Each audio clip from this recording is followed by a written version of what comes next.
I was asked to talk about the library as a movement. The idea is pretty simple. It won't take but a minute to explain. It goes like this.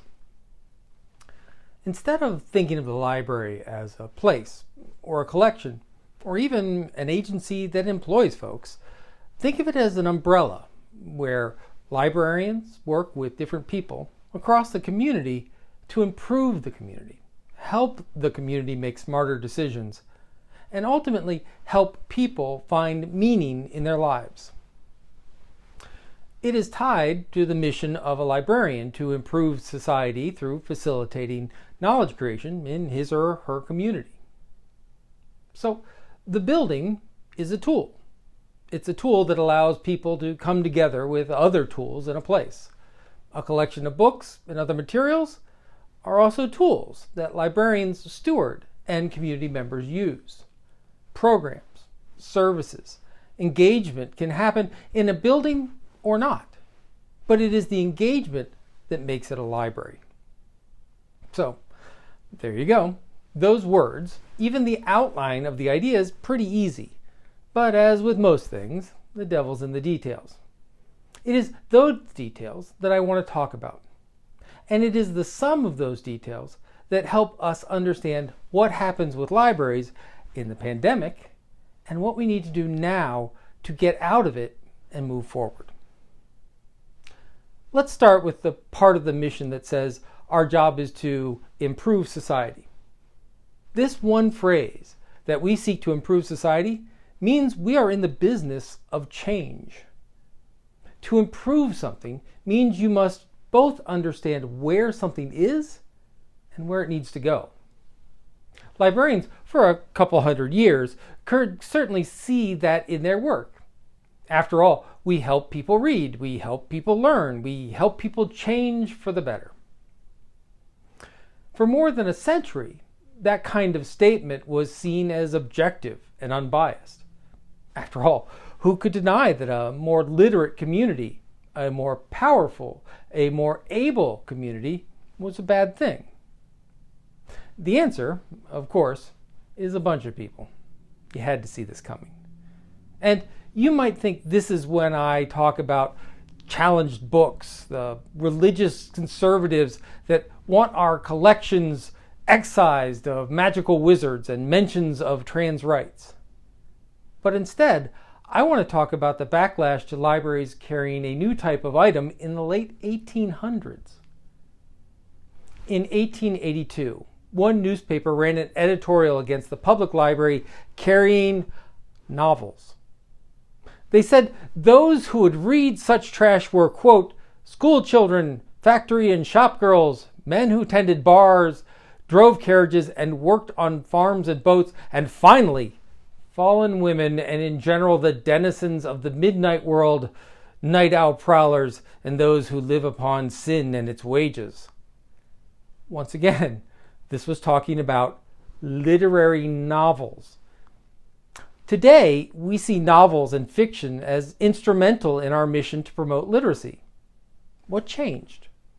The answer is that libraries not only stood their ground, but joined with others in the community to make the case and support a broader sense of education and learning than simply the accumulation of facts.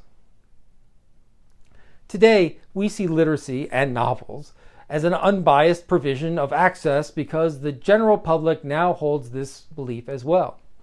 That does not mean that in the past or the present our actions were or are neutral. Librarians undertook a change process. In the recent past, we've seen the same change process take place with everything from paperback books in the collection to providing access to the internet to makerspaces. Each of these activities were in fact movements seeking to change both how librarians and the community define a library. As a librarian, you are not neutral or passive or waiting for a question. You are a radical, positive change agent within your community. If you allow girls to enter your libraries and read what they choose, you are making an easy choice in Australia, but a life-threatening one in Afghanistan. A drag queen story hour in Sydney might be a fun option, but it got librarians fired in my current home of South Carolina. And here we come back to the idea of a movement. Because while librarians can try and change the world and the minds of their communities on their own, we will never succeed. If we see ourselves as a service for our community, then we have little agency to change things. For the community is a phrase that reduces us too quickly down to a commodity that must make ourselves attractive and lure in those who need us, and to serve those who most need us only to the point that it does not upset a majority. However, if we are a library of the community, not for it, but part of it, then we have not only a voice, but an obligation to push our communities forward. Because now we don't work for the community, we are members of it. We improve the literacy or representation or condition of community members because in doing so, we help ourselves as well. The difference is in pointing out that a taxpayer can't read versus feeling an obligation to a neighbor who can't. The idea that a library is a movement goes one step further. If my neighbor can't read, I can't ensure that he or she will read on my own. I need help. I need to team with schools and town halls and the local restaurant to ensure that all members of my community can read. Several years ago, I was on a community literacy project funded by the Hearst Foundation. We sought to understand what a community literacy initiative looked like and how it would work. We learned the true power and necessity of movement thinking. For example, we teamed with local teachers at a struggling elementary school, together with the librarians of the local library. What we discovered was that while both teacher and librarian used the same terms, they didn't mean the same thing. To the teachers, increased literacy meant the decoding of symbols on a page, connections to phonetics and concepts to increase the capability of students in understanding what was in a text. The youth librarians at the local library, they defined literacy work as connecting a student with books and materials that fostered a love of reading.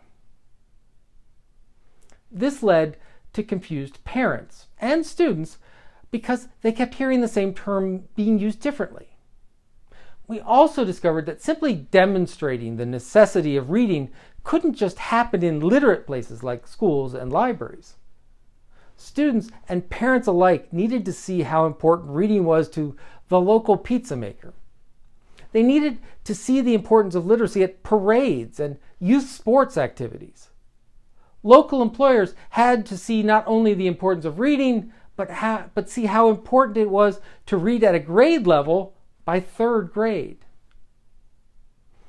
When Boeing, a very large aircraft manufacturer, moved their manufacturing operations to South Carolina, they had a hard time hiring workers that could operate their high-tech manufacturing tools.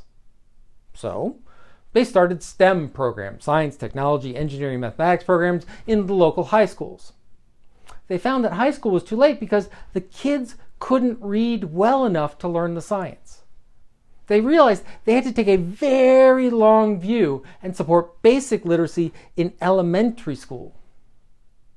Boeing realized it needed to support a movement of librarians and teachers and politicians and parents in order to effectively work in the community.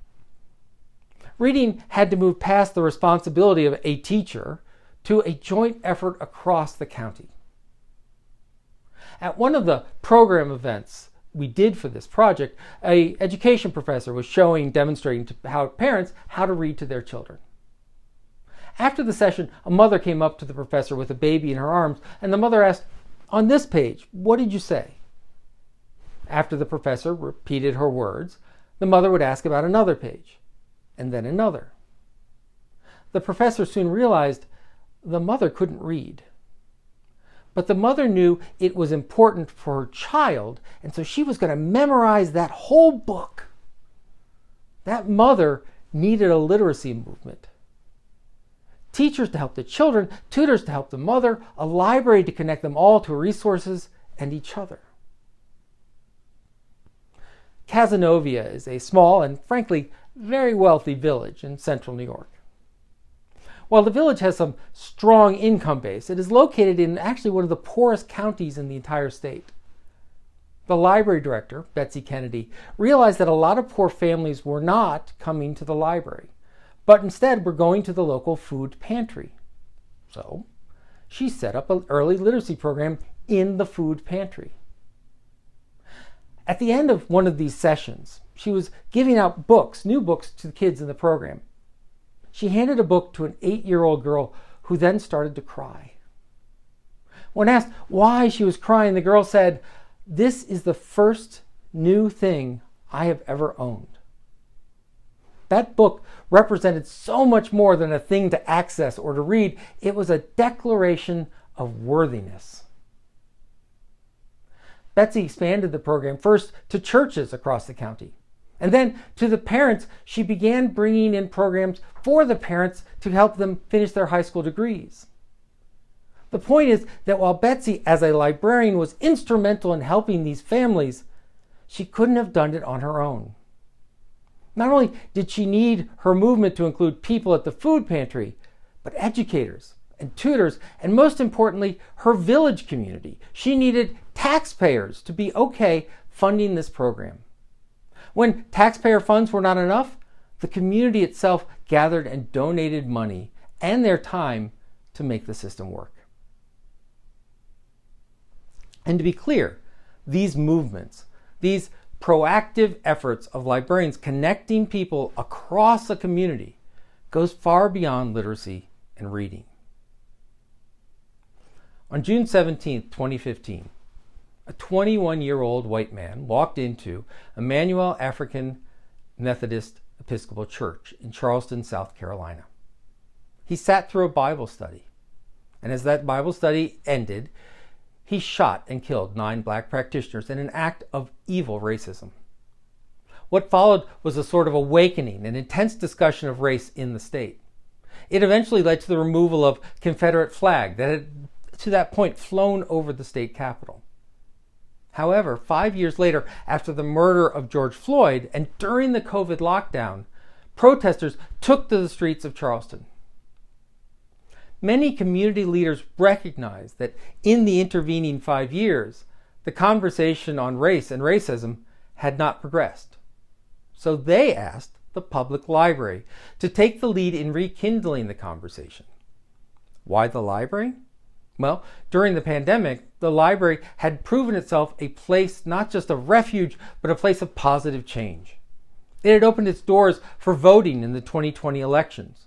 It became a point first for COVID testing and then vaccination.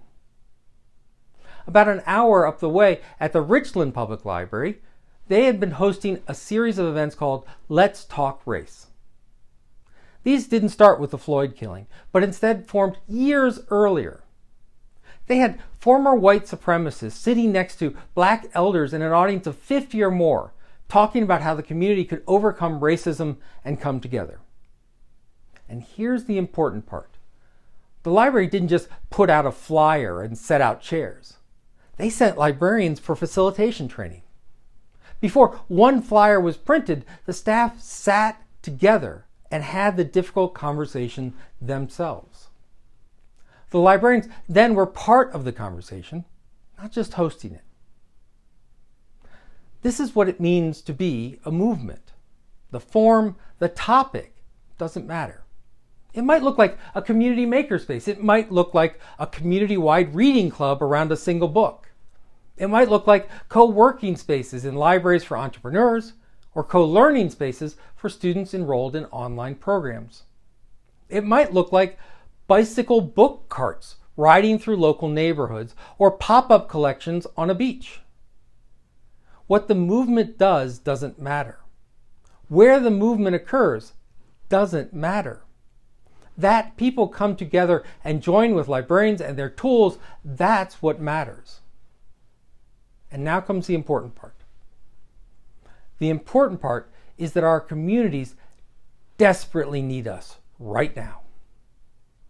The COVID pandemic has shown us both what happens when you don't see the library as a movement and what happens when you do. When our libraries closed their physical spaces, none of us were prepared. For many of us, when we shut our doors, all our great talks of community hubs and living rooms and third spaces just stopped. Many of us began our pandemic response by looking to our value in tools. We increased our budgets for ebooks. We pumped up the power on our Wi-Fi and let folks park in the parking lot to get online. But then, incredible things started happening. Librarians began online story hours. Speaker series went online, and instead of 10 or 20 people showing up, hundreds did. We began connecting to experts in the community to create new online programs. I mentioned the Charleston County Public Library before. They began offering online Tai Chi classes. In Chattanooga, Tennessee, here in the States, they let librarians with a hobby or a passion create their own video series. It got to the point that they had to schedule the sessions like a TV station to ensure they didn't overwhelm the community, and so the librarians would also have some time to attend to their other duties. The Toronto Public Library called over 10,000 of their members, particularly seniors, just to check in, provide some human contact. These efforts demonstrated in the most beautiful way that the true collection of a library is not the books or the shelved items, but the community itself. These librarians showed the power not of collection development, but of connection development. As vaccines rolled out in the spring, libraries began opening up for more services and more people.